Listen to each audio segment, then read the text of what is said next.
ನಿರೀಕ್ಷೆ ನಿನ್ನದ್ದೇ ಆಗಿತ್ತು. ಸರಿ, ಕೇಂದ್ರ ಬಿಂದುವಾಗಿರುತ್ತಾ ರಾಮ ಎಷ್ಟು ಹೊತ್ತಿಗೆ ಬರ್ತಾರೆ ಎನ್ನುವಂತ ನಿರೀಕ್ಷೆಯಲ್ಲಿದ್ದೆ.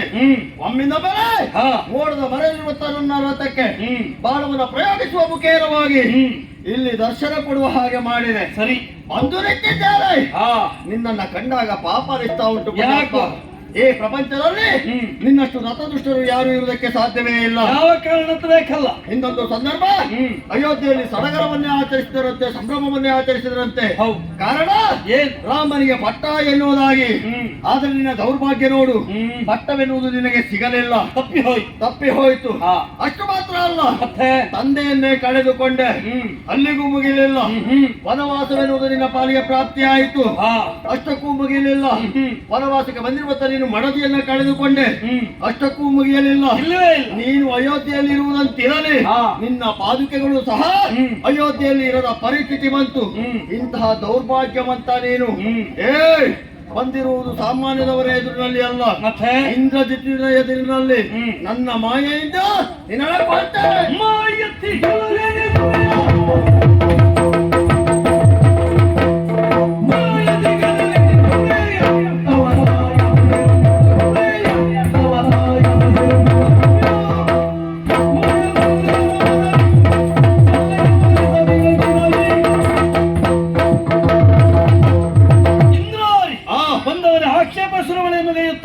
ಹೌದು, ನತದೃಷ್ಟ ಎನ್ನುವ ಹಾಗೆ ಖಂಡಿತವಾಗಲು ಅದನ್ನು ಸರಿಯಾಗಿ ವಿಮರ್ಶೆ ಮಾಡಿ ಅಂತ ಆದ್ರೆ ಸರ್ವತ್ರಲ್ಲೂ ಅದೃಷ್ಟತನವನ್ನೇ ಕಾಣಬಲ್ಲೆ.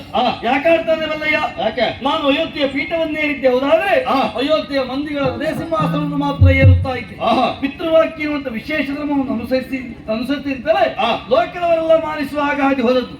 ಮತ್ತೆ ತಂದೆಯನ್ನು ಕಳೆದುಕೊಂಡೆ, ರಾಮನನ್ನು ಹೆತ್ತಲ್ಲಿಗೆ ತಂದೆಗೆ ಚಿರಂಜೀವಿ ಆಗುವುದಕ್ಕಿಲ್ವೇ ಇಲ್ಲ. ಜಾತಸ್ಯ ಮರಣಂ ಧ್ರುವ, ಹುಟ್ಟಿದಂತ ಮನುಷ್ಯ ಸಾಯಲೇಬೇಕು.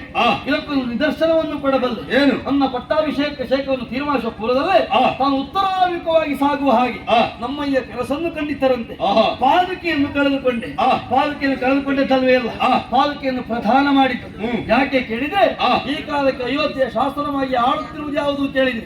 ನಂದಿ ಗ್ರಾಮದಲ್ಲಿರುವಂತಹ ನಮ್ಮ ಪಾದುಕೆ ಕೊನೆಯದಾಗಿ ಹೇಳಿದೆಯಲ್ಲ, ಮಡದಿಯನ್ನು ಕಳೆದುಕೊಂಡ ವಾದಮ.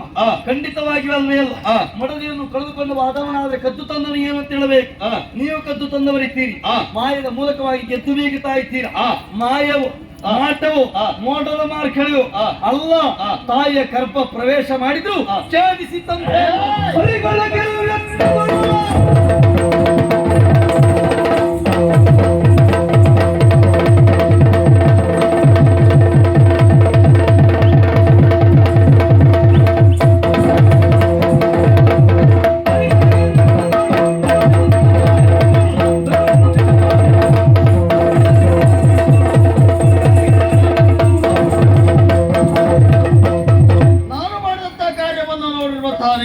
ತಪ್ಪು ಎನ್ನುವುದಾಗಿ ಆಡುವುದಕ್ಕೆ ಮುಂದಾಗ್ತಾ ಇದ್ದೇವೆ.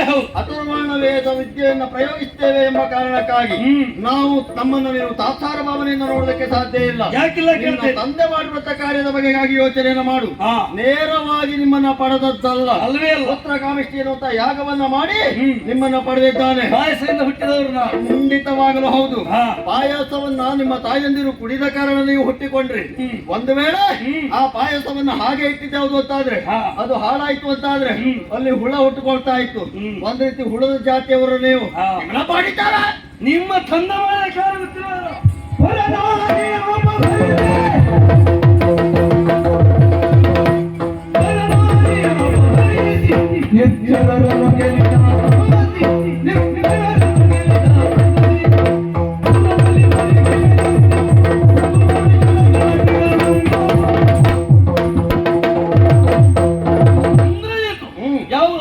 ಪದಾರ್ಥವಾದದ್ದು ಅದು ಲೋಕಕ್ಕೆ ಒಳಿತನ್ನೇ ಕೊಟ್ಟಿದೆ ಎನ್ನುವುದಕ್ಕೆ ಸಾಕ್ಷಿಯಾದ ಯಾವುದು ಉಂಟ? ಯಾವುದು? ನಾವು ತನ್ನ ಮಾಡಿದ ಪುತ್ರ ಕಾಮೇಷ್ಟಿಯಿಂದ ಲೋಕಕ್ಕೆ ಯಾವುದೇ ಹಾನಿಯಾಗಲಿಲ್ಲ. ಕುಲಸದೃಶರು ಆಗಿ ಮಾಡಬಹುದು, ಖಂಡಿತ ಅಲ್ವೇ ಅಲ್ಲ. ಯಾರು ದಾನವರಿತಾರೋ ಅಂತವರಿಗೆ ಮಾತ್ರ ನಾವು ಕಂಟಕಪ್ರಾಯರಾಗಿದ್ದೇವೆ. ಸಜ್ಜನರೆಲ್ಲರೂ ಮಾನಿಸುತ್ತಾ ಇದ್ದಾರೆ. ಮತ್ತೆ ನಿನ್ನ ಅಪ್ಪನ ಕುರಿತಾಗಿ ಹೆಗ್ಗಳಿಕೆ ಮಾತಾಡ್ತಾ ಇದ್ದೆ. ಸಿಕ್ಕ ಹೆಣ್ಣು ಮಕ್ಕಳನ್ನು ಕದ್ದು ತನ್ನ ಪರಿಣಾಮವಾಗಿ ಈಗ ಲಂಕೆಯಲ್ಲಿ ಸರ್ವವನ್ನು ಕಳೆದುಕೊಳ್ಳಬೇಕಾಗಿ ಬಂತು. ಹೆಚ್ಚೇನು ಯುದ್ಧ ಎನ್ನುವುದು ಮುಂದುವರಿಯಿತು ಅಂತಾದ್ರೆ ನಿನ್ನ ಕಂಠ ಹೋಲಿತು ಎಚ್ಚರ. ನೋಡುವ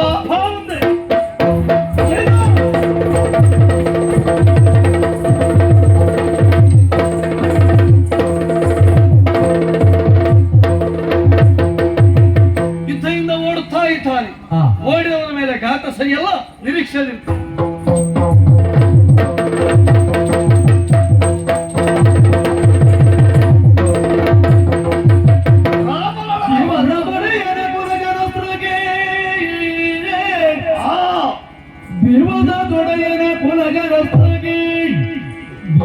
ವೈರಿಯ ಪ್ರತಿಜೌರ್ಯ ನಿಳಯದಯಲೋ ವೈರಿಯ ಪ್ರತಿಜೌರ್ಯ ನಿಳಯದಯಲೋ ಇವನ ಗೆಲುವಡ ಸಾಧ್ಯ ಎನ್ನುತ್ತಲೀ ಇವನ ಗೆಲುವಡ ಸಾಧ್ಯ ಎನ್ನುತ್ತಲೀ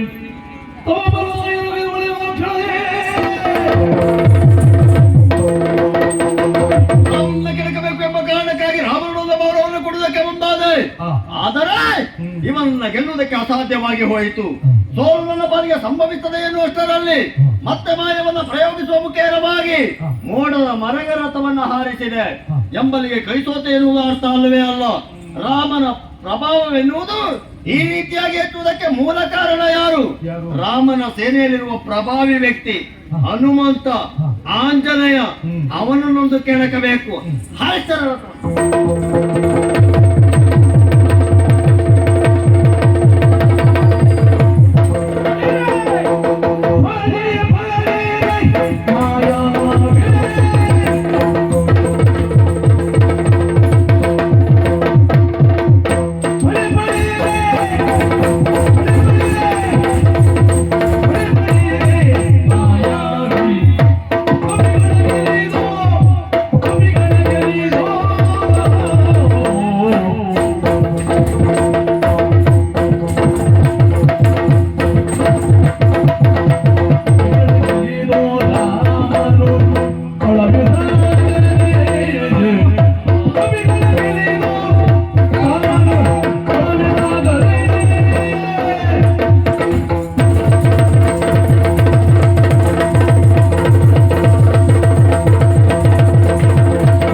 ನಮ್ಮ ಒಡೆಯನ ಹೆಂಡತಿ ಸೀತೆಯನ್ನು ಅಪಹರಿಸಿದವರು ನೀವು, ಬಿಡಿಸಿಕೊಂಡು ಹೋಗುವುದಕ್ಕಾಗಿ ಬಂದವರು ನಾವು. ಬಂದಂತ ನಮ್ಮವರಿಗೆ ಸರಿಯಾಗಿ ಪೆಟ್ಟನ್ನು ಕೊಟ್ಟೆ. ವಿಚಾರವನ್ನ ತಿಳಿದು ಒಡೆಯ ರಾಮಾಯಣವರೆಗಾಗಿ ಬಂದ. ರಾಮನ ಮುಂಭಾಗದಲ್ಲಿ ಹೋರಾಟ ಮಾಡುವ ಸಂದರ್ಭದಲ್ಲಿ ರಾಮನಿಂದ ಸಾಯ್ತೇನೆ ಎನ್ನುವ ಉದ್ದೇಶದಿಂದ ಕಣ್ಮರೆಯಾದವ ನೀನು. ರಾಮನ ಕಣ್ಣನ್ನು ತಪ್ಪಿಸಿಕೊಂಡಿರಬಹುದು. ಈಗ ರಾಮ ಮಟ್ಟ ಹನುಮ ಬಂದಿದ್ದಾರೆ. ನನ್ನ ಕೈಯಿಂದ ತಪ್ಪಿಸಿಕೊಂಡು ಹೋಗುವುದಕ್ಕೆ ಸಾಧ್ಯವೇ ಇಲ್ಲ. ಹಿಂದೆ ಉದ್ಯಾನದಲ್ಲಿ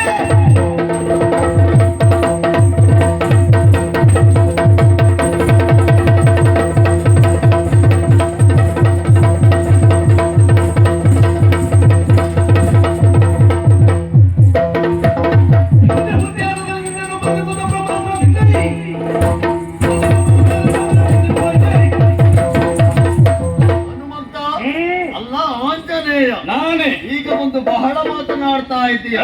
ನಿನ್ನ ಪರಾಕ್ರಮ ಅಲ್ಲ ನೀನಾಡುವಂತಹ ಮಾತು. ಹಿಂದೆ ಉದ್ಯಾನವನದಲ್ಲಿ ಸಿಕ್ಕಿದಾಗ ಎಲ್ಲಿ ಅಡಗಿ ಹೋಯ್ತು ಕೇಳ್ತೇನೆ. ಅವತ್ತು ನೀನು ಬಂದಂತಹ ಸಂದರ್ಭ ನಿನ್ನನ್ನ ಬ್ರಹ್ಮಾಸ್ತ್ರದಿಂದಾಗಿ ಬಿಗಿಯಾಗಿ ಬಂಧಿಸುವ ಮುಖೇನವಾಗಿ ನೇರವಾಗಿ ನನ್ನ ತಂದೆಯ ಪಾದಪುಡದಲ್ಲಿ ಎಳೆದೊಯ್ದವನು ನಾನು. ಆಗ ನಿನ್ನ ಪರಾಕ್ರಮ ಎಲ್ಲಿ ಹೋಯ್ತು?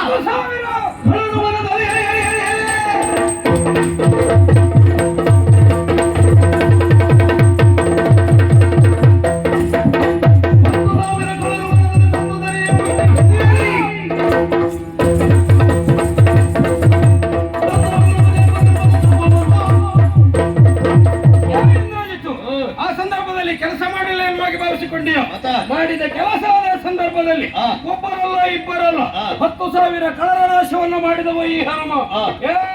ನೀನಿನ ಲೆಕ್ಕವ ಹೊಡೆದು ಹೋಗ್ತೇನೆ. ಹೊಡೆಯುವುದ ನೋಡುವ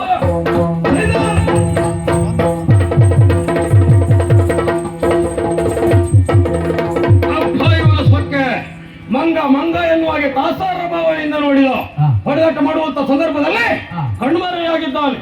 ಎಲ್ಲಿ ಹೋಗ್ತಾನೆ ಹುಡುಕಿ ಕೊಂದೆ.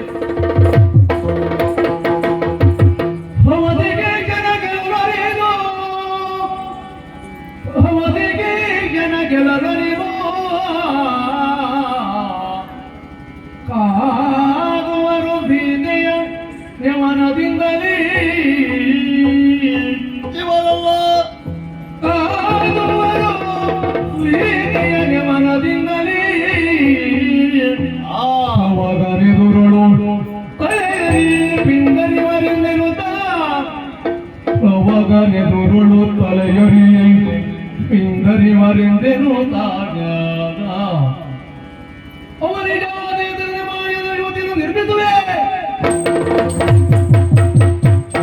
ಅಬ್ಬ ಆಂಜನೇಯರೊಡನೆ ಪವರವನ್ನ ಕೊಟ್ಟೆ ಅವನಲ್ಲಿಯೂ ನನ್ನ ಪಾಲಿಗೆ ಸೋಲು ಸಂಭವಿಸ್ತದೆ ಎನ್ನುವ ಅಷ್ಟರಲ್ಲಿ ಮತ್ತೆ ಮೇಲೆ ಹಾರುತ್ತಿದ್ದಲ್ವ ರಥವನ್ನ ಮಾಯೆಯನ್ನ ಪ್ರಯೋಗಿಸುವ ಮುಖೇನವಾಗಿ ಮತ್ತೆ ಮೇಲೆ ಹಾರುತ್ತಿತ್ತು. ನಾವು ಕೆಳಗಿಲ್ಲವೇ ಇಲ್ಲ ಇವತ್ತು. ಪ್ರತಿಯೊಂದು ಸುತ್ತಿನಲ್ಲೂ ಮೇಲೆ ಹಾರಿಸುವುದು. ಆದರೆ ಏನು ಮಾಡೋಣ, ಇವರೊಡನೆ ಭವರದಲ್ಲಿ ಕೈ ಸೋಲುವ ಸಂದರ್ಭ ಬಂತು. ಸೋಲು ನನ್ನ ಪಾಲಿಗೆ ಅಡರುತ್ತದೆ ಎನ್ನುವಷ್ಟರಲ್ಲಿ ಯೋಚನೆಯನ್ನ ಮಾಡುವುದಕ್ಕೆ ಸಮಯ ಬೇಕು ಎಂಬ ಕಾರಣಕ್ಕಾಗಿ ಮೇಲೆ ಹಾರಿಸಿದ್ದು ರಥವನ್ನ. ಹನುಮಂತನೋ ರಾಮನೋ ಅಲ್ಲ ರಾಮಸೇನೆಯೋ ಯಾಕಾಗಿ ಇಲ್ಲಿಯವರೆಗಾಗಿ ಬಂದದ್ದು, ಯಾಕಾಗಿ ನನ್ನೊಡನೆ ಭವರ ಕೊಡುವುದಕ್ಕೆ ಮುಂದಾದದ್ದು? ಎಲ್ಲದಕ್ಕೂ ಸೀತೆಯೇ ನೆವವಾಗಿದ್ದಾಳೆ. ಸೀತೆಯೋರ್ವಳು ಇಲ್ಲ ಅಂತಾದ್ರೆ ಯಾವ ಕಾರಣಕ್ಕೂ ಯುದ್ಧವೆನ್ನುವುದಾಗುವುದಕ್ಕೆ ಸಾಧ್ಯವೇ ಇಲ್ಲ. ಬಂದಿರುವಂತಹ ರಾಮಸೇನೆ ಎನ್ನುವುದು ಮತ್ತೆ ಹಿಂದೆ ಹೋಗುತ್ತದೆ. ಹಾಗಾದ್ರೆ ನಾನೀಗ ಮಾಡಬೇಕಂತ ಕಾರ್ಯ ಏನು? ಸೀತೆಯನ್ನ ಎಳೆತಂದು ಇವರ ಎದುರಿನಲ್ಲಿಯೇ ಅವಳ ಕತ್ತನ್ನ ಕತ್ತರಿಸ್ತೇನೆ.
ಯಾವ ತಾಯಿ ಹರಿದು ಈ ಪೃಥ್ವಿಗೆ ಇಟ್ಟ ಮಗುವು ಏನು ಹನುಮ ಎಂದು ಕೂಗಿ ಕರೆದಾಗ ಈ ತಾಯಿಯ ಪ್ರಾಣವನ್ನು ಉಳಿಸುವುದಕ್ಕೆ ಓಡಿ ಬಂದೇನಪ್ಪ. ನನ್ನ ನಾಲಿಗೆ ತಿಳುವರಿಸುತ್ತಾ ಇದೆ, ದೇಹ ಕಂಪಿಸುತ್ತಾ ಇದೆ, ಕೈಕಾಲು ನಡುಗುತ್ತಾ ಇದೆ. ಹನುಮ ನೋಡು, ಅಶೋಕವನದಲ್ಲಿ ಕಂತ ನನ್ನನ್ನು ನನ್ನ ಕಬರಿಗೆ ಕೈಯಿಕ್ಕಿ ಎಳೆತಂದು ಕತ್ತಿಯನ್ನು ಚಳಪಿಸುತ್ತಾ ಇದ್ದಾನೆ. ಗಂಡ ದುಂಡಿ ಕಾರುತ್ತಾ ಇದೆ. ಈ ಪಾಪಿ ಯಾವುದೋ ನಾನರಿಯದ ಪ್ರಾರಾಬ್ಧ ಕರ್ಮದಿಂದ ಈ ಪಾಪಿಯ ಬಂಧನದಲ್ಲಿ ಇರಬೇಕಾಯಿತು. ನನ್ನ ಸ್ವಾಮಿಯ ಸಾನ್ನಿಧ್ಯವನ್ನು ಉಳಿದು ನಾನು ಯಾವ ತಪ್ಪನ್ನು ಮಾಡಿದ್ದೇನೆ, ನನಗಿತ್ತು ಶಿಕ್ಷೆ. ಹನುಮ, ಗಾಢ ಗರ್ವದಿಂದ ನನ್ನನ್ನು ಬಿಡಿಸು ಬಿಡಿಸು ಹನುಮ. ಹೆದರಬೇಡಿ ತಾಯಿ. ಓ ಇಂದ್ರಜಿತು, ಮುತ್ತಿವಂತ ಕಳ್ಳನೇ ಕೇಳು,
ಹೇಳ್ತಾ ಇದ್ದೀಯ ನೀನು. ಏನಾಯ್ತು? ನೀನೊಬ್ಬ ಮತಿವಂತ ಕಳ್ಳನಾಗಿಂತ ಕಾರ್ಯವನ್ನು ಮಾಡುವುದು ಸರಿಯಲ್ಲ.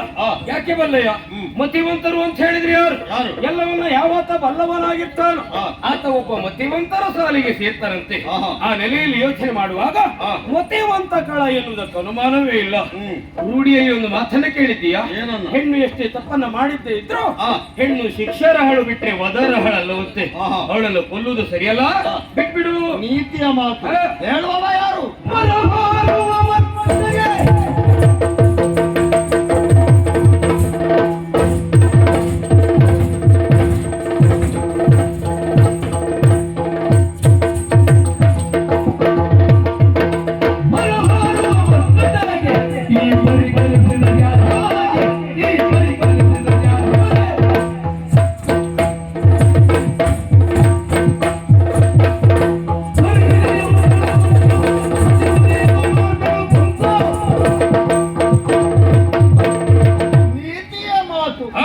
ಲೋಕಕ್ಕೆ ಪಾಠದ ಮಾತು.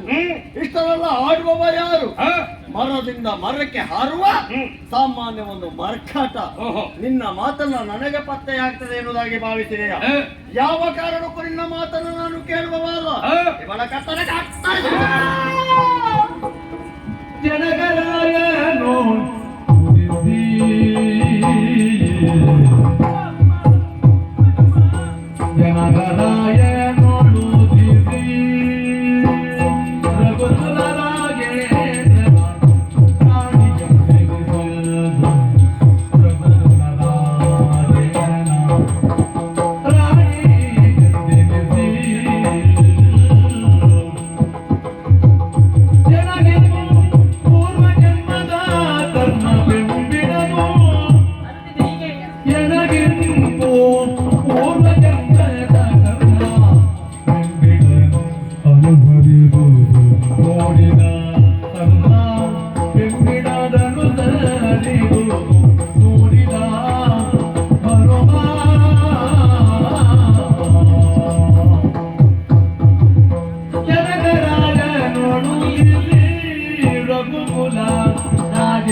ಹೆದರಬೇಡಿ, ಹತ್ತಿರದಲ್ಲೇ ಇದ್ದೆ. ನನ್ನ ಕೈ ಕಾಲು ನಡುಗುತ್ತೆ ಹನುಮ. ಮುಂದೆ ಏನಾಗುತ್ತದೋ ಎನ್ನುವಂತ ಭಯಕ್ಕೆ ನಾನು ಒಳಗಾಗಿದ್ದೀನಿ ಹನುಮ. ಯಾವ ಜನ್ಮದ ಪಾಪವು, ಯಾವ ತಾಪಶಿಯೇ ಶಾಪ, ಅಮ್ಮ ಯಾವ ಮುಕ್ತರ ಕೋಪ ಹನುಮ. ಹೆಣ್ಣಾಗಿ ಹುಟ್ಟಿದ್ದೆ ತಪ್ಪ ಹೇಳು. ಹಾಗಾದ್ರೆ ಪ್ರಪಂಚದಲ್ಲಿ ನಾನೊಬ್ಬಳೇ ಏನು ಹೆಣ್ಣು? ನನಗೆ ಯಾಕೆ ಈ ಶಿಕ್ಷೆ?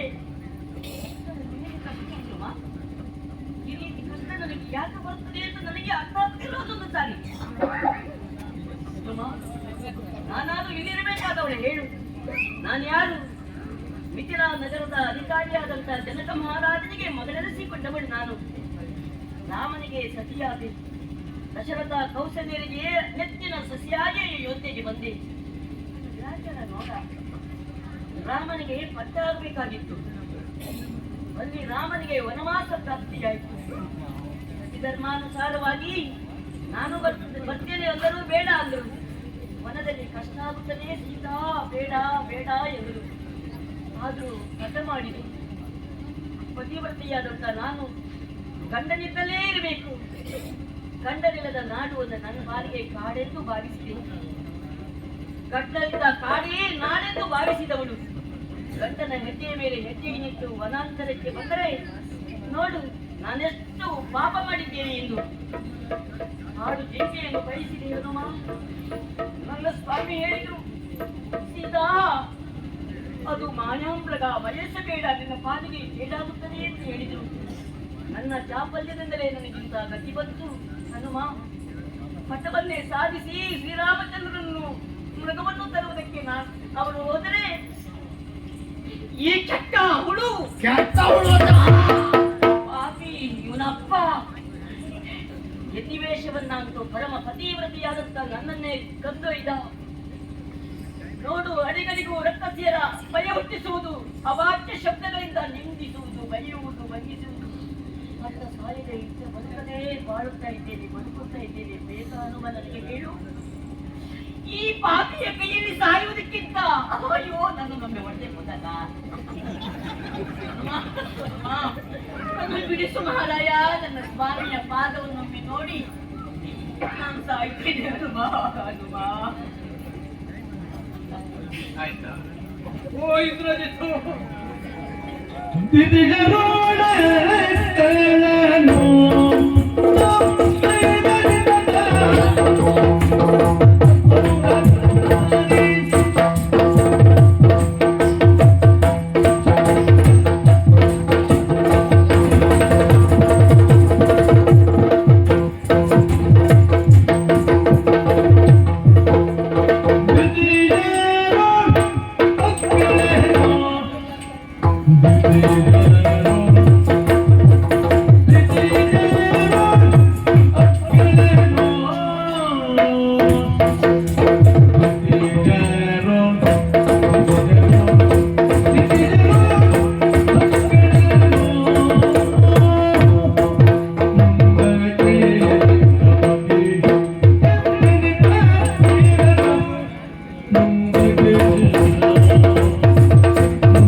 ಕಾರ್ಯವನ್ನು ಮಾಡುವುದು ಸರಿ ಅಲ್ವಪ್ಪ?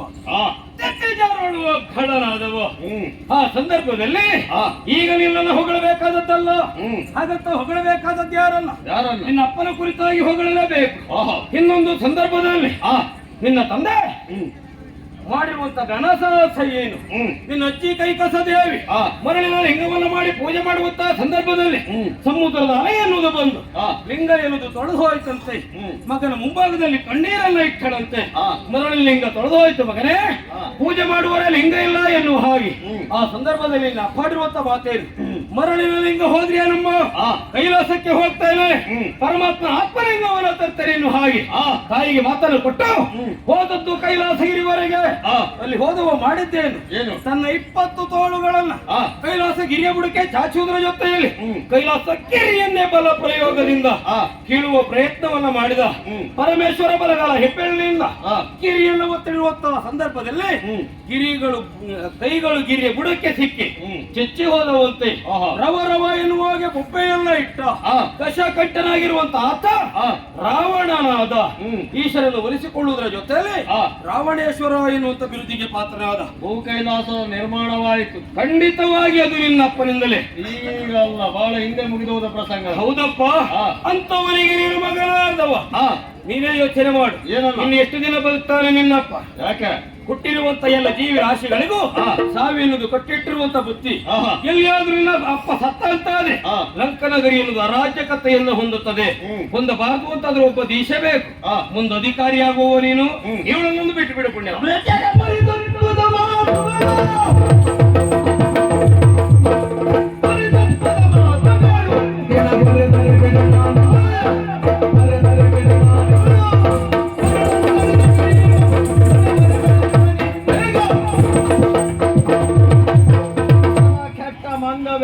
ಪರಿಪಕ್ವದ ಮಾತನಾಡುವುದಕ್ಕೆ ಮುಂದಾಗ್ತಾ ಇದ್ದೀಯ.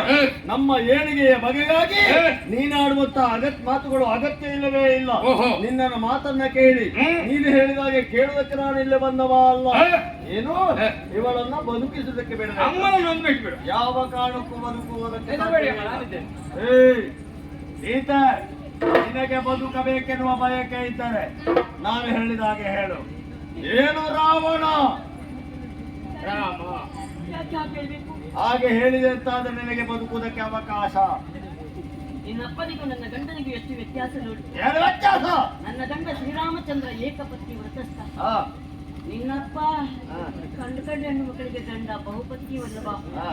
ಅಂತವನ ಹೆಸರು ನನ್ನ ನಾಲಿಗೆಯಿಂದ ಉಚ್ಚಾರ ಆಗುವುದಿಲ್ಲ. ಹೇಳಲೇಬೇಕು. ನಾನು ಎಷ್ಟೇ ಪ್ರಯತ್ನ ಮಾಡಿದ್ರು ಮಹಾಪತಿವ್ರತೆ ಸಾತ್ವಿ ಶಿರೋಮಣಿ ಆದಂತ ನನ್ನ ಬಾಯಿಂದ ಉಚ್ಚಾರ ಆಗುವುದಿಲ್ಲ. ಉಚ್ಚಾರ ಆಗುವ ಹಾಗೆ ಮಾಡ್ತೇನೆ. ಅದ್ಯಾಕೆ? ಹೇಳು ದಶಕಂಠ. ರಾಮ ರಾಮ ರಾಮ ಸೀತಾರಾಮ ಸೀತಾರಾಮ ಸೀತಾರಾಮ ಯಾವ ಸೀತಾರಾಮ? ರಘುರಾಮ ಸೀತಾರಾಮ ಜಯರಾಮ ಜಯರಾಮ ಸೀತಾರಾಮ.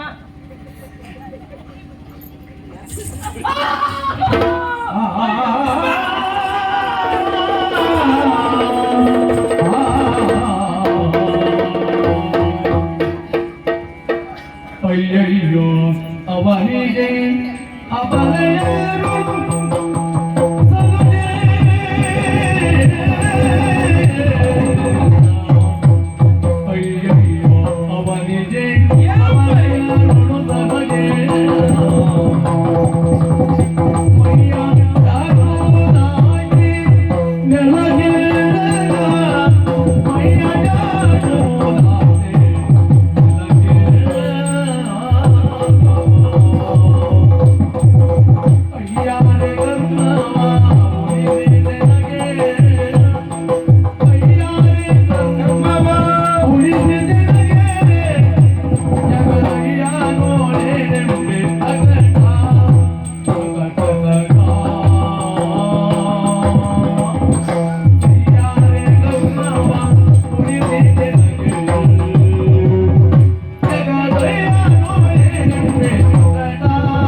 ಒಂದು ಮಾತಾಡು ತಾಯಿ.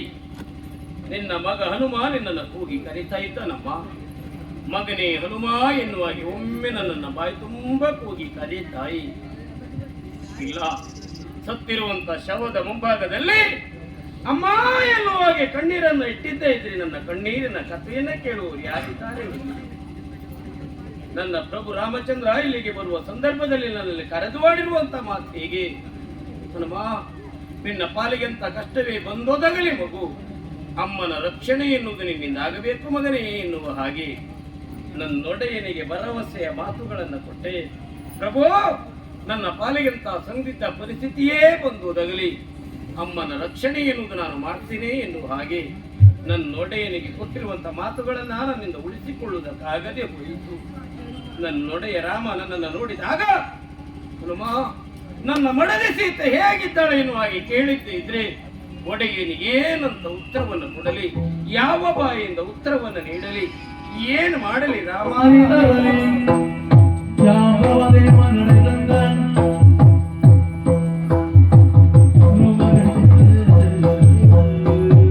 ಏನು ಆಶ್ಚರ್ಯವನ್ನು ಕಾಣ್ತಾ ಇದ್ದೇನೆ.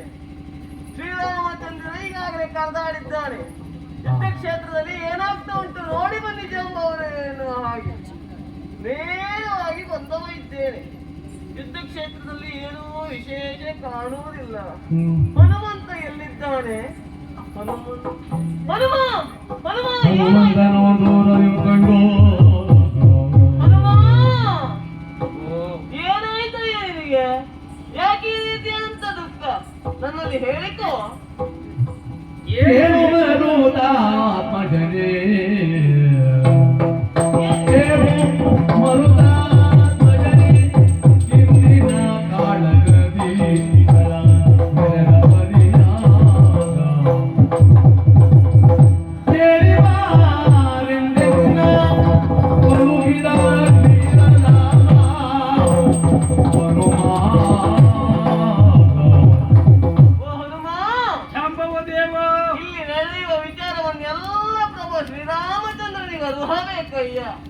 ಏನಾಯ್ತು?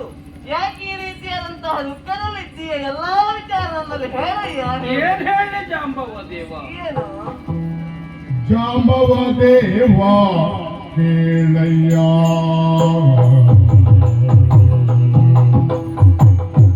ಜಾಂಬವ ದೇವ ಕೇಳಯ್ಯ,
ನಡೆಯುವಂತ ವಿದ್ಯಮಾನಗಳೆಲ್ಲವನ್ನ ತಾವು ನೋಡ್ತಾ ಇದ್ದವರು ಸತ್ಯ ತಾನೆ. ರಾಮನಿಗೂ ರಾವಣನಿಗೂ ಹೋರಾಟ ಎನ್ನುವುದು ನಡೆಯುತ್ತಾ ಇದೆ. ಯಾಕಾಗಿ ಹೇಳಿ, ನಮ್ಮಮ್ಮನನ್ನ ಅಪರಿಚಿದವ ರಾವಣ ಬಿಡಿಸಿಕೊಂಡು ಹೋಗಬೇಕೆನ್ನುವ ಉದ್ದೇಶದಿಂದ ನಾವೆಲ್ಲ ಇವರಿಗಾಗಿ ಬಂದವರಿದ್ದೇವೆ. ಬಿಡಿಸಿಕೊಂಡು ಹೋಗಬೇಕು ಎನ್ನುವ ಉದ್ದೇಶದಿಂದ ಬಂದಿರುವಂತ ರಾವಣನಲ್ಲಿ ಸಂಭ್ರಮದಲ್ಲಿ ಕಾದಾಟವನ್ನ ಮಾಡಿದವರಿದ್ದೇವೆ. ಯಾವ ರೀತಿಯ ಕಾದಾಟವನ್ನ ಮಾಡಿದ್ದೇ ಇದ್ರೂ ನಮ್ಮ ಅಮ್ಮನನ್ನ ನಮ್ಮಿಂದ ಉಳಿಸಿಕೊಳ್ಳುವುದಕ್ಕಾಗದೆ ಹೋಯಿತು. ರಾವಣನ ಮಗನಾಗಿರುವಂತ ಇಂದ್ರಜಿತು ಅಮ್ಮನ ತಲೆಯನ್ನ ಕತ್ತರಿಸಿಯೇ ಬಿಟ್ಟ. ನನ್ನ ನೊಡೆಯ ರಾಮನನ್ನಲ್ಲಿ ಪ್ರಶ್ನೆಯನ್ನ ಮಾಡಿದ್ದೇ ಇದ್ರೆ ಏನಂತ ಉತ್ತರವನ್ನ ಕೊಡಲಿ, ಯಾವ ಬಾಯಿಂದ ಉತ್ತರವನ್ನ ನೀಡಲಿ ಎನ್ನುವ ಯೋಚನೆಯನ್ನ ಮಾಡ್ತಾ ಇದ್ದೀನಿ. ನಮ್ಮಮ್ಮನನ್ನ ಇಂದ್ರಜಿತು ಒಂದೇ ಬಿಟ್ಟ.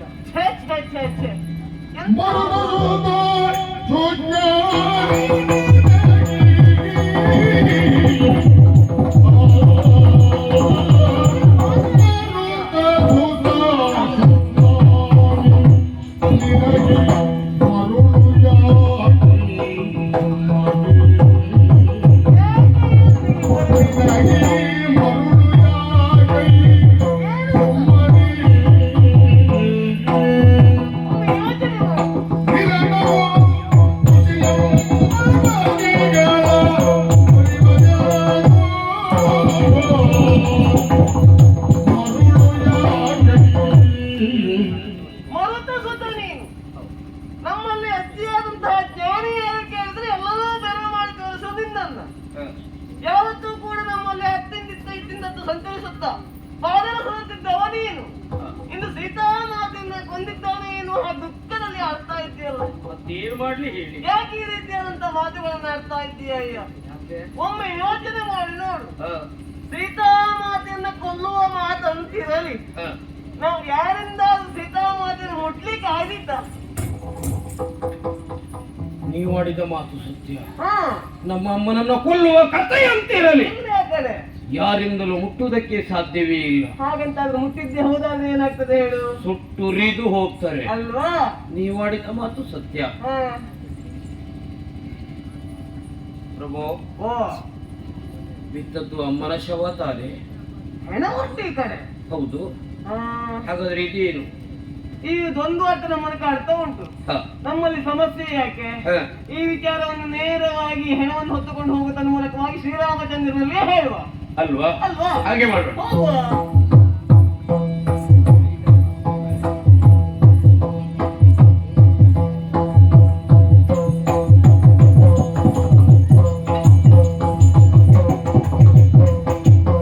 ಭೀಷಣ, ಅರಸಿ ಜಾನಕಿ ಸತ್ಯವೆಂದೇ ಮನದಿ ನಿಶ್ಚಯಿಸಿ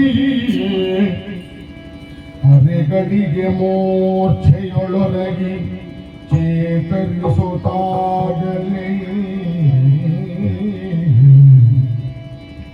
ಸತಿಯ ತೊಡೆಯೊಳಗಿರಿಸಿ ನರನಂದದಲ್ಲಿ ಮರುಗುತ್ತಿದ್ದನ ರಾಮ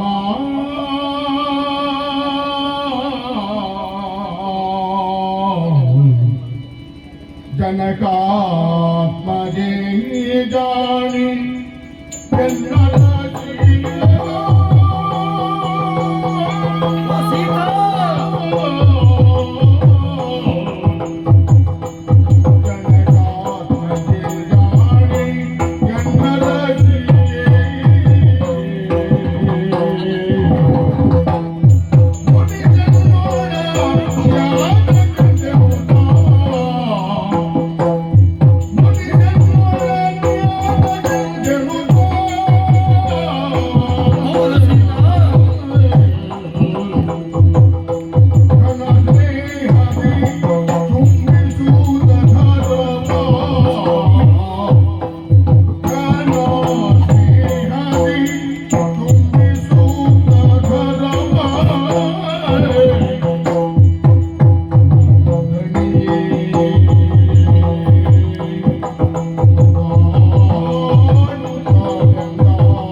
ಕಾಣುವ ದೌರ್ಭಾಗ್ಯ ನನ್ನ ಪಾಲಿ ಬದಗಿ ಬರ್ತದೆ ಎನ್ನುವ ಹಾಗೆ ಭಾವಿಸಿರ್ಲಿಲ್ಲ ಸೀತಾ.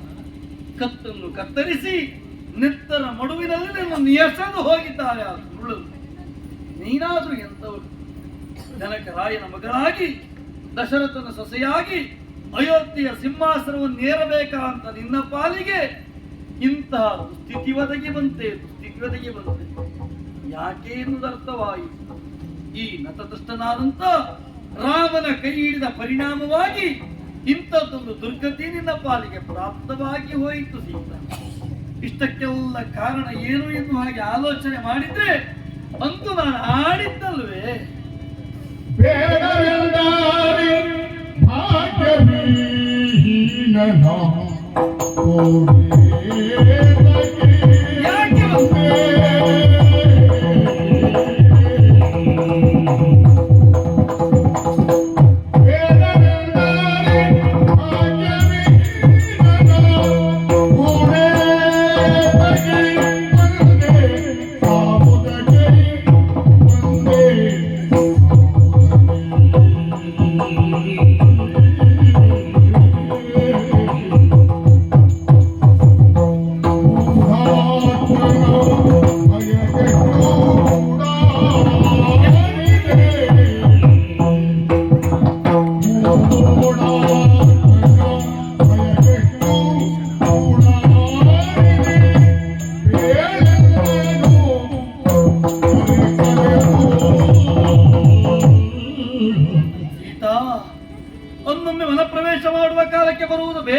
ಮಾಡಿದ್ರು ಹಠ ಮಾಡಿ ಹೊರಟು ಬಂದವಳು ನೀನು. ಬಿಸಜಾಕ್ಷ ನೀನನ್ನ ವಂಚಿಸಿ ತೊರೆದೆಯಾದರೆ ಹಸುವನ್ನು ಕಳೆದುಕೊಳ್ತೇನೆ ಅಂತ ಹೇಳಿದವಳು. ಕೇವಲ ಅಲ್ಲಿ ಮಾತ್ರ ಅಲ್ಲ, ಸ್ವರ್ಣಜಂಕೆಯ ಕುರಿತಾಂತ ಅಪೇಕ್ಷೆ ಬೇಡ ಅಂತ ಆಡಿದ ಕಾಲಕ್ಕೆ ಕಾಡಿನ ಮೃಗದಿಂದ ಕೇಟು ಬಂತಾದರೆ ನೋಡಿಕೊಳ್ತೇನೆ ಅಂತ ಹೇಳಿದವಳು. ಆದರೆ ಇಂದು ನೋಡುವುದಕ್ಕೂ ಇಲ್ಲದೆ ಆಡುವುದಕ್ಕೂ ಇಲ್ಲದೆ ಬಿದ್ದುಕೊಂಡಿದ್ದೆ. ನಿಂದೊಲ್ಲವನಾದಂತ ರಾಮ ಬಂದಿದ್ದೇನೆ, ಒಂದು ಮಾತಾಡೆ ಓ ದೇವ, ದೇವನೀನಲ್ಲಿ ಬರುವುದು ವಿಭೀಷಣನೆಂದ ಏನಾಯ್ತು? ದೇವನೀನಲ್ಲಿ ಬರುವುದು ವಿಭೀಷಣನೆಂದ ದೇವಿ ಜಾನಕಿಯಲ್ಲ ಅಲ್ಲವೇ ದೇವಿ ಜಾನಕಿಯಲ್ಲ ನಮ್ಮವರ ಕಪಟವಿದು ನಮ್ಮವರ ಕಪಟವಿದು ದೇವಾದಿ ದೇವ ನರನಾಟಕವ ನಟಿಸಿ ದುಃಖಿಸುವುದಾಗೆ ಕಪಟಗತಿಗೆ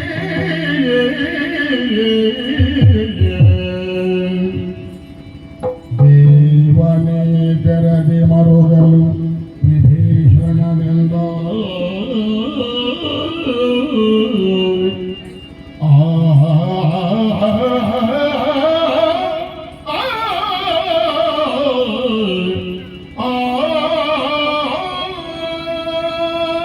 ಓ ದೇವ, ವಿಭೀಷಣ, ನಮ್ಮ ಮಾತೆ ಸೀತಾ ಮಾತೆ ಸತ್ತಿದ್ದಾಳೆ ಎಂಬುದಾಗಿ ಹಾ. ಕಣ್ಣೀರನ್ನ ಸುರಿಸುತ್ತಾ ಇದ್ದೀರಲ್ಲ. ಹೌದು. ನಿಮ್ಮನ್ನ ನಾವೆಲ್ಲರೂ ಬಾರಿಸಿದ್ದಾದ್ರೂ ಹೇಗೆ ಹೇಗೆ? ಧರೆಗೆ ಇಳಿದು ಬಂದಂತಹ ಭಗವಂತ ಎಂಬುದಾಗಿ ನೀವು ಮಾಡ್ತಾ ಇರುವುದಾದ್ರೆ ಏನು? ಏ? ಕಪಟ ಸತಿಯನ್ನು ನೋಡಿ ಈ ರೀತಿ ದುಃಖಿಸುವುದು ಯಾಕೆ ಅಂತ ಕೇಳ್ತಾ ಇದ್ದೀನಿ. ಕಪಟ ಸತಿ ಹೌದು. ಯಾವ ಬಗೆಯಲ್ಲಿ? ನಮ್ಮವರೇ ಆದಂತಹ ಇಂದ್ರಜಿತು ಹೇಗಾದರೂ ಮಾಡಿ ಗೆಲ್ಲಬೇಕು ಎನ್ನುವ ಕಾರಣಕ್ಕಾಗಿ ಕಪಟದಿಂದ ಪ್ರೀತಿಯನ್ನ ಸೃಷ್ಟಿ ಮಾಡಿದ್ದಾನೆ. ಇವಳು ಕಪಟ ಸೀತೆ. ನಿನ್ನ ಮಾತಿನ ಕುರಿತಾದ ವಿಶ್ವಾಸ ಅಂತಲ್ಲ, ಹೇ, ವಿಶ್ವಾಸ ಗಟ್ಟಿಯಾಗಲೋಸ್ಕರವಾಗಿ ಮಾಯಿಯನ್ನು ನಿವಾರಿಸಿ ತೋರಿಸ್ತೀಯ. ನಿವಾರಿಸುವ ವಿದ್ಯೆ ನನ್ನಲ್ಲಿ ಉಂಟು. ಹಾ. ನೋಡು ಈ ಕಡೆ.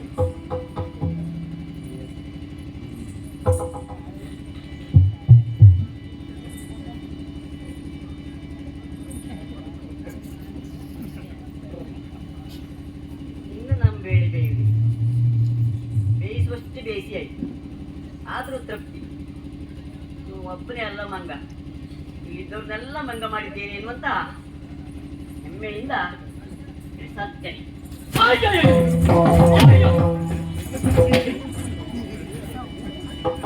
ವಿಭೀಷಣ, ದೇವ, ಮಾದುಪಕಾರವಾಗಿ ಹೋಯಿತು. ಮಾಯಿಯನ್ನು ನಿವಾರಿಸುವ ಮೂಲಕವಾಗಿ ಮಾಯಾ ಸೀತೆಯ ಭೇದನವಾಗಿದೆ. ನಿಜ ಸೀತೆಯನ್ನು ಕಂಡು ಬಂದಂತ ಹನುಮಂತ ಕ್ಷೇಮದ ಕುರಿತಾಗಿ ಆಡ್ತಾ ಇದ್ದಾನೆ. ನಿಜ. ಇನ್ನು ತಡ ಮಾಡುವುದಲ್ಲ, ಮುಂದೆ ಸಾಗೋಣ.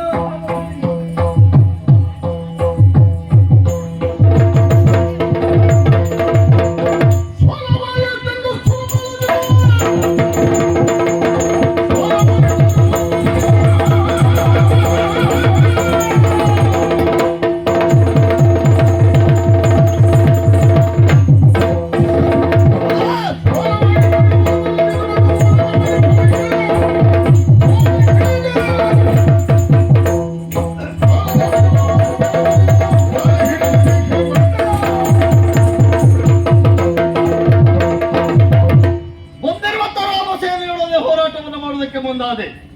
ಎಷ್ಟೇ ಮಾಯೆಗಳನ್ನು ಪ್ರಯೋಗಿಸಿದರೂ ಸಹ ಮಾಯೆಯನ್ನೆಲ್ಲ ಬೇರ್ತಾ ಮುಂದೆತ್ತಿ ಬಂದಿದ್ದಾರೆ.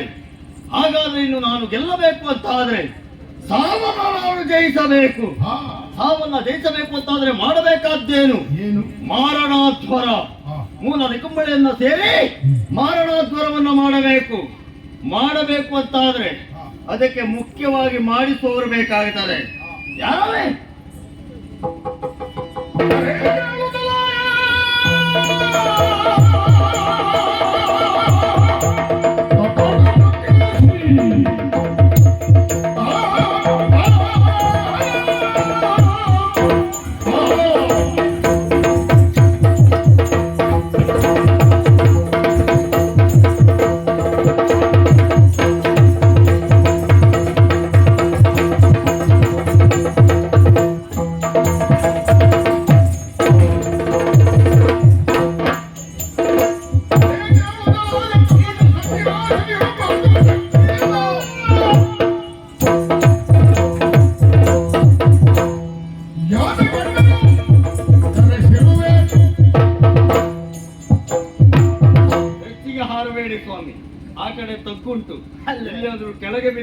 ಜೀವ ಹೋದರೆ ನಮ್ಮ ಕೆಲಸ ಆಗುವುದಿಲ್ಲ. ನಿನ್ನ ಕೆಲಸ ಆಗುದಿಲ್ಲ ಅನ್ನೋದಕ್ಕಿಂತ ಆ, ನನ್ನ ಪ್ರಾಣ ಹೋದ್ರೆ ಮತ್ತೆ ಬರುವುದಿಲ್ಲ. ಅದು ಒಂದು ವಿಷಯ ಹೌದು. ವಿಷಯ ಹೌದು. ಆ. ಅದ್ರ ಜೊತೆಯಲ್ಲಿ ಆ. ನೀನು ಕಳುಹಿದ್ದೆ ತಡ ಆ. ಗಡಿಬಿಡಿಯಲ್ಲಿ ಆ, ದಂಡ ಕಮಂಡಲವನ್ನ ಹಿಡ್ಕೊಂಡೆ ಹಿಡ್ಕೊಂಡು? ಇಲ್ಲಿವರೆಗೂ ಓಡಿ ಬಂದೆ. ಆಹಾ. ಓಡಿ ಬಂದದ್ದು ಮಾತ್ರ ಅಲ್ಲ, ಆ. ನಿನ್ನ ಮುಖ ನೋಡಿದೆ ಆ. ಯಾವ ಸುಖವೂ ಕಾಣುವುದಿಲ್ಲ. ಇಲ್ಲವೇ ಇಲ್ಲ. ಏನಾಯ್ತಪ್ಪ?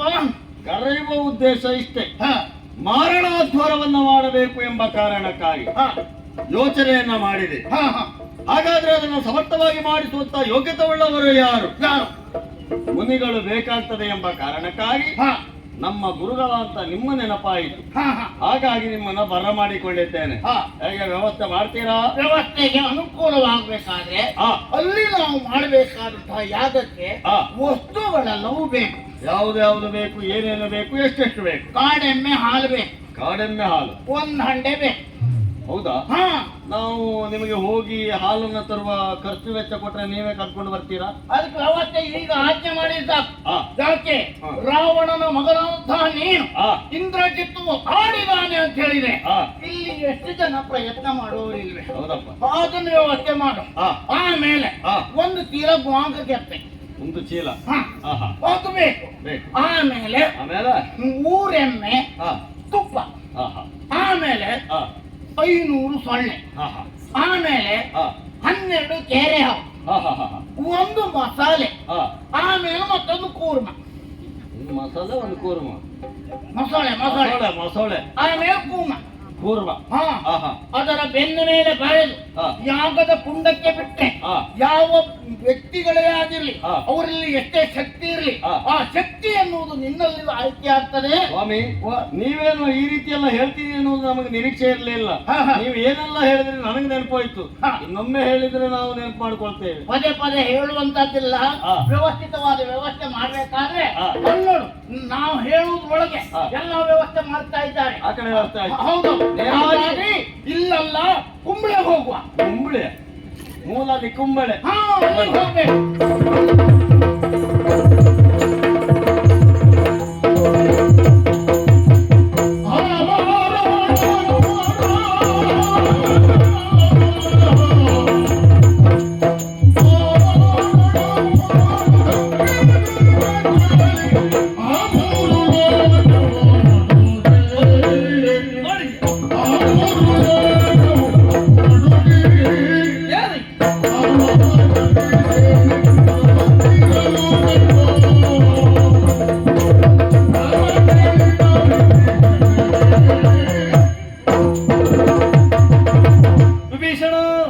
ಯುದ್ಧ ಎನ್ನುವುದು ಸಾಗುತ್ತಿದ್ದ ಕಾಲಕ್ಕೆ ನಮ್ಮವರೆಲ್ಲರೂ ತಲೆತಿರುಗಿ ಬಿಡುತ್ತಾ ಇದ್ದಾರೆ.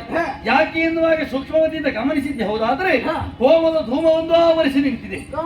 ಹೀಗೊಂದು ಹೋಮದ ಧೂಮ ಬರಬೇಕು ಅಂತ ಆದ್ರೆ ಯಾರು ಮಾಡುತ್ತಿರುವಂತ ಯಾಗದ ಧೂಮ ಯಾಕಾಗಿ ಮಾಡುತ್ತಾ ಇದ್ದಾರೆ ತಿಳಿದ ಅರ್ಥ ಏನೇ?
ಮಾಡುವಂತಹ ಸಂದರ್ಭ ನಮ್ಮವರೆಲ್ಲ ಮೂರ್ಛೆ ಹೋಗ್ತಾ ಇದ್ದಾರೆ.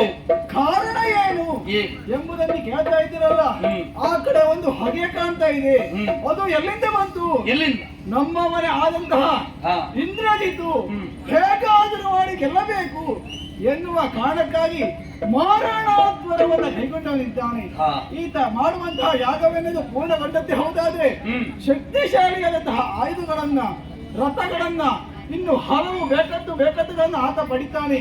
ಆತ ಒಂದು ವೇಳೆ ಪಡೆದಂತೆ ಹೌದಾದ್ರೆ 3 ಲೋಕದಲ್ಲಿ ಆತನನ್ನ ಜಯಿಸುವಂತಹ ವೀರ ಯಾರು ಇರುವುದಿಲ್ಲ. ವಿಭೀಷಣ ಅಜಯನಾಗಿ ಮೆರೆಯುವುದೇ ಅವನಾದ್ರೆ ಆ ಪೂರ್ವದಲ್ಲಿ ಅವನನ್ನು ಕೊಲ್ಲುವುದಕ್ಕೂ ಅಥವಾ ಗೆಲ್ಲುವುದಕ್ಕೂ ಮಾರ್ಗವೇ ಇಲ್ಲವೇನಯ್ಯ? ಒಂದು ಮಾರ್ಗ ಉಂಟು. ನಿನ್ನ ಸೇನೆಯುಂಟೆ ನಿನ್ನ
ಪೂರ್ಣಗೊಂಡಂತೆ ಹೌದಾದ್ರೆ ಆತನನ್ನ ಜಯಿಸಲು ಆಗುವುದಿಲ್ಲ.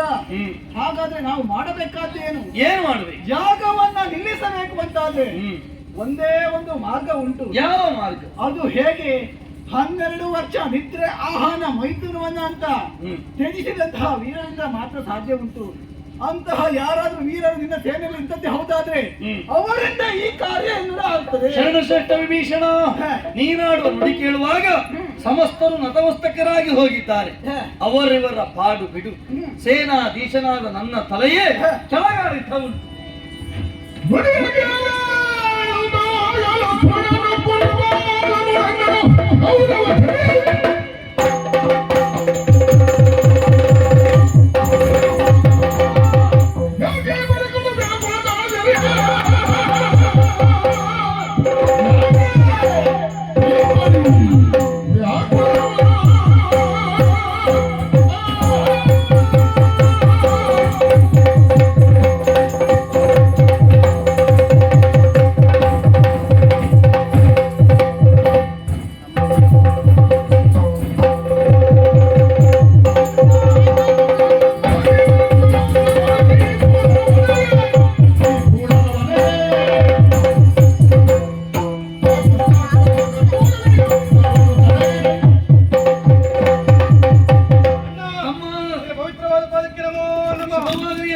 ಎಲ್ಲ ವರ್ತಮಾನವನ್ನು ಅರ್ಥೈಸಿಕೊಂಡವನಾಗಿದ್ದಾರೆ.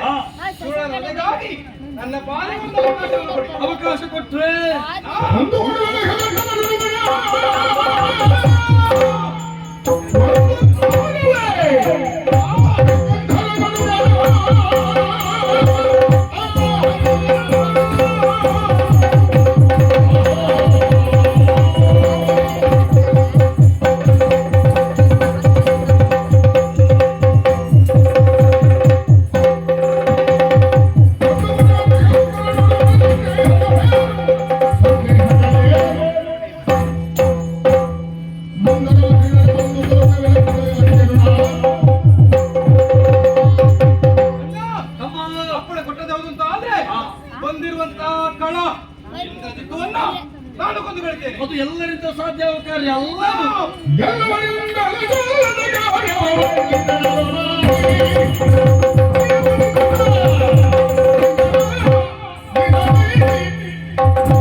ಚಿಂತಿಸುವಂತ ಅಗತ್ಯವಿಲ್ಲ. ಆತನ ಕೊಲ್ಲುವ ಪರಿ ಹೇಗೆ, ಎಷ್ಟು, ಏನೇನುವುದನ್ನು ಎಲ್ಲವನ್ನು ಅರ್ಥೈಸಿಕೊಂಡಿದ್ದೇನೆ. ಆತನನ್ನು ಕೊಲ್ಲುವಲ್ಲಿ ಶಕ್ತಿ ಸಾಮರ್ಥ್ಯ ಹೊಂದಿದ್ದೇನೆಂದಾಗಿ ಸಂಪೂರ್ಣ ಭರವಸೆ ಇರುವುದು ನನ್ನ ಪಾಲಿಗುಂಟು. ಆ ಕಾರಣಕ್ಕಾಗಿ ಒಂದು ಅವಕಾಶವನ್ನು ಕೊಡು. ತಮ್ಮ ಸೌಮಿತ್ರಿ, ನೀನಾಡು ನುಡಿ ಕೇಳುವಾಗ ಸಂತೋಷವಾಗುತ್ತಾ ಉಂಟು. ಆದರೂ ಮನಸ್ಸಿನ ಮೂಲೆಯಲ್ಲೊಂದು ಖೇದ ಏನುಂಟುಂಟ. ಜೊತೆಯಾಗಿ ಬಂದಂತ ನಿನ್ನೊಡನೆ ಒಮ್ಮೆಯೂ ಊಟ ಮಾಡಿ ಎನ್ನುವ ಹಾಗೆ ವಿಚಾರಿಸಲಿಲ್ಲ, ಮಲಗಿ ನಿದ್ರಿಸಿ ಎನ್ನುವ ಹಾಗೆ ಕೇಳಲಿಲ್ಲ. ನಾ ಮಾಡಿದ ಪ್ರಮಾದವೇ ದುರುಳನ ವಧೆಗೆ ಪೂರಕವಾಗುತ್ತದೆ ಅಂತಾದ್ರೆ ಈ ಜನ್ಮದಲ್ಲ, ಮುಂದೊಂದು ಜನ್ಮ ಉಂಟು ಅಂತ ಆದ್ರೆ ನಿನ್ನ ತಮ್ಮನಾಗಿ ನಿನ್ನ ಸೇವೆ ಮಾಡ್ತೀನಿ. ಆದಿ ತಂಡ ಹೋಗುವಂತ ಮಾರ್ಗ ವಿಭೀಷಣ, ನಾನು ತೋರಿಸ್ತೇನಂತೆ. ಆತನಿಗೆ ಮಾರ್ಗ ತೋರಿಸು.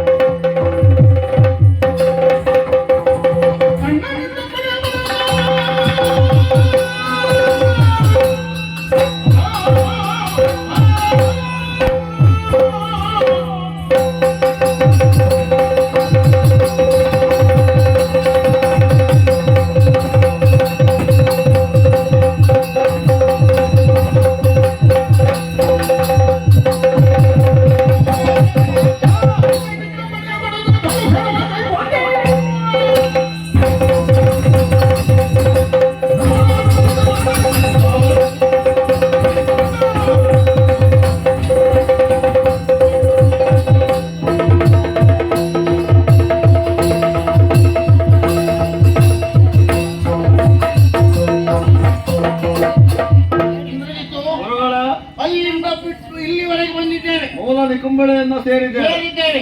ಇಲ್ಲಿಯೇ ಸೇರಿದ್ಯಾಕೆ? ಯಾಕೆ? ಯಾರೂ ನಮ್ಮ ಬಗ್ಗೆ ಏನನ್ನು ತಿಳಿದುಕೊಳ್ಳದ ಇದ್ದ ಹಾಗೆ ನಾವು ಯಾಗವನ್ನು ಮಾಡಿದ್ರೆ ಗುಪ್ತ ಸ್ಥಳ ಇದು. ಹೌದು. ಬರುವ ವ್ಯಕ್ತಿಗಳು ನಿನ್ನಲ್ಲಿ ಯುದ್ಧ ಮಾಡುವುದೇ ಇದ್ರೆ ಅವರ ಶಕ್ತಿಪೂರ್ಣ ನಿನ್ನಲ್ಲಿ ಆಯ್ತು ಅಂತಿದ್ರೆ ನಮಗೆ ಗೆಲುವು, ಅವರಿಗೆ ಸೋಲು. ಇಲ್ಲಿಯವರೆಗಾಗಿ ಯಾರೂ ಬರುವುದಕ್ಕೆ ಸಾಧ್ಯವೇ ಇಲ್ಲ. ಖಂಡಿತ ಇಲ್ಲ. ಯಾರೂ ತಿಳಿಯದ ಹಾಗೆ ನಾವಿಲ್ಲಿ ಯಾಗವನ್ನ ಮಾಡುವುದಕ್ಕೆ ಬಂದವರು. ಹೌದು. ಕಾರಣ ನಮ್ಮ ಯಾಗ ಇವೆನ್ನುವುದು ಯಾವ ಕಾರಣಕ್ಕೂ ವಿಘ್ನ ಉಂಟಾಗಬಾರದು, ಯಾವ ಕಾರಣಕ್ಕೂ ಆಗ್ಲಿಕ್ಕೆ ಯಾಗ ನಡೆಯುವವರೆಗೆ ಯಾರ ಪ್ರವೇಶವೂ ಆಗಬಾರದು ಎಂಬ ಕಾರಣಕ್ಕಾಗಿ ಹೌದು ಗುಪ್ತ ಸ್ಥಳವನ್ನ ಆಯ್ಕೆ ಮಾಡಿಕೊಂಡವರಿದ್ದೇವೆ. ಈ ಸ್ಥಳವನ್ನೆಲ್ಲ ಒಮ್ಮೆ ನೀವು ಶುಚಿಗೊಳಿಸಿದರೆ ಯಾಗವನ್ನ ಪ್ರಾರಂಭಿಸಬಹುದೇ? ಹಾಗಾದ್ರೆ ಒಂದು ಕೆಲಸ ಮಾಡು, ಶುದ್ಧೋದಕವನ್ನ ಹಿಡಿ, ದೀಕ್ಷಾಬದ್ಧನಾಗಿ ಕೂತ್ಕೊಳ್ಳುವ ನೀನು ಆ ಶುದ್ಧೋದಕವನ್ನ ಸ್ವೀಕಾರ ಮಾಡಿದೆ ಮನಸ್ಸು ಶುದ್ಧಿ ಆಗ್ತದೆ. ಆಮೇಲೆ ನೀನು ಕೂತ್ಕೊಳ್ಳುವ ಸ್ಥಳ ಅಲ್ಲಿ ಬೇಡ, ಅಲ್ಲಿ ಕೂತ್ಕೊಳ್ತೇನೆ. ಇಲ್ಲಿ ಕೂತ್ಕೊ. ಅಲ್ಲೇ ಕೂತ್ಕೊ. ಯಾರೇ ಬರಲಿ, ಏನೇ ಆಗ್ಲಿ, ನೀನು ಕಣ್ಣು ತೆರೀಲಿಕ್ಕಿಲ್ಲ, ಎದುರು ನಿಂತವ್ರ ಹತ್ರ ಮಾತಾಡ್ಲಿಕ್ಕಿಲ್ಲ. ಎಂಥದೇ ಸಂದಿಗ್ಧ ಪರಿಸ್ಥಿತಿ ಬಂದರೂ ಸಹ ಅದನ್ನ ಎದುರಿಸುವಂತ ಯೋಗ್ಯತೆ ನಿಮ್ಮ ಉಂಟು ಎನ್ನುವುದನ್ನ ಸ್ಪಷ್ಟವಾಗಿ ಅರ್ಥ ಮಾಡಿಕೊಂಡವರು ಅಲ್ಲವೇ? ಹಾಗಾಗಿಯೇ ಅನೇಕ ಮುನಿಗಳಿದ್ದರೂ ಸಹ ಅವರನ್ನೆಲ್ಲ ಬಿಡುವ ಮುಖೇನವಾಗಿ ಜ್ಞಾನವೃದ್ಧರು ವಯೋವೃದ್ಧರು ಆಗಿರುವಂತ ನಿಮ್ಮನ್ನೇ ಆಯ್ಕೆ ಮಾಡಿಕೊಂಡಿದ್ದೇನೆ. ಎಂತೊಂದು ಯಾಗವನ್ನ ಮಾಡಬೇಕು ಅಂತ ಆದ್ರೆ ಅಷ್ಟೇ ಪ್ರಬುದ್ಧರಾಗಬೇಕು ಎನ್ನುವಂತಹ ವಿಚಾರವನ್ನ ತಿಳಿದವರು ನಾನು. ಹಲವಾರು ಜನರನ್ನ ಕರೆಸಿ ವಿಚಾರವನ್ನ ಕೇಳಿದೆ, ಇದಕ್ಕೆ ಸೂಕ್ತ ವ್ಯಕ್ತಿಗಳು ಯಾರು ಎನ್ನುವುದಾಗಿ. ನಿಮ್ಮ ಗುರುಗಳೇ ಬಿಟ್ರೆ ಅನ್ಯರಲ್ಲ ಎನ್ನುವುದಾಗಿ ಪ್ರತಿಯೊಬ್ಬರು ಆಡಿದ್ದಾರೆ. ನಾವಿಲ್ಲೇ ಮಾತಾಡ್ತಾ ಇದ್ರೆ ಯಾವ್ದು ಮುಂದುವರಿಯುವುದಿಲ್ಲ. ಮಾತಾಡಿದ್ರೆ ಬರುವವರು ಬರ್ಲಿಕ್ಕೆ ಆಗುವುದು ಇಲ್ಲ. ಸ್ವಲ್ಪ ಯೋಚನೆ ಮಾಡಿ ನೀವು ಒಂದು ನಾಲ್ಕು ಮಾತಾಡಿದ್ರೆ ನನ್ಗೆ ಅನುಕೂಲ ಆಯ್ತು. ಭಾರಿ ಒಳ್ಳೆಯದು. ಆದ್ರೆ ಯಾಗ ಮಾಡುವ ಹೊತ್ತಿನಲ್ಲಿ ಮಾತಾಡ್ಲಿಕ್ಕಿಲ್ಲ. ಆದ್ರೆ ಯಾಗ ಮಾಡುವ ದೀಕ್ಷಾಬದ್ಧನಾಗಿ ಕುಳಿತ ನೀನು ಕೂತ್ಕೊಂಡಿದ್ದು ಹೊತ್ತಿನಲ್ಲಿ ಯಾವುದೇ ಒಂದು ರೀತಿಯ ಶಬ್ದಕ್ಕೆ ಇರಲಿ, ಆ ಶಬ್ದದ ಬಗ್ಗೆ ನೀನು ಗಮನ ತಗೊಳ್ಳಿಕ್ಕಿಲ್ಲ. ಹಾಗಾದ್ರೆ ಈ ಯಾಗ ನಡೆಯುವಾಗ ನೀವು ಅನೇಕ ಶಬ್ದಗಳನ್ನ ಮಾಡ್ತೀರಿ ಅಂತ ನಾನು ಶಬ್ದ ಮಾಡ್ತೇನೆ. ನೀವು ಮಾಡುವಂತಹ ಶಬ್ದವನ್ನ ಕೇಳುವಂತಹ ನಾನು ಬೇರೆ ಯಾರೋ ಶಬ್ದ ಮಾಡಿದ್ದಾರೆ ಎಂಬ ಕಾರಣಕ್ಕಾಗಿ ನನ್ನ ಗಮನವನ್ನು ಆ ಕಡೆ ಹರಿಸಿದ್ದೆ. ಹೌದು ಅಂತ ಪ್ರಯೋಜನ ಇಲ್ಲ, ಭಗ್ನವಾಗುತ್ತದೆ. ಹಾಗಾದ್ರೆ ಇಲ್ಲಿ ಎಷ್ಟೇ ಶಬ್ದವಾಗಲಿ ಏನೇ ಆಗಲಿ ಇಲ್ಲಿ ಏನ್ ಬೇಕಾದ್ರೂ ಆಗಲಿ ನಾನಂತೂ ಕೊಂಡ್ತರಿಯುವುದಿಲ್ಲ. ಕೊಂಡ್ತರಿಲಿಕ್ಕಿಲ್ಲ, ಎಲ್ಲೇ ಕೊಂಡ್ಕೊಳ್ತೇನೆ. ಎಲ್ಲೇ ಕೊಂಡ್ಕೊ. ನಾನೀಗ ಯಾಗಕುಂಡವನ್ನ ಪ್ರಾರಂಭ ಮಾಡಿದೆ.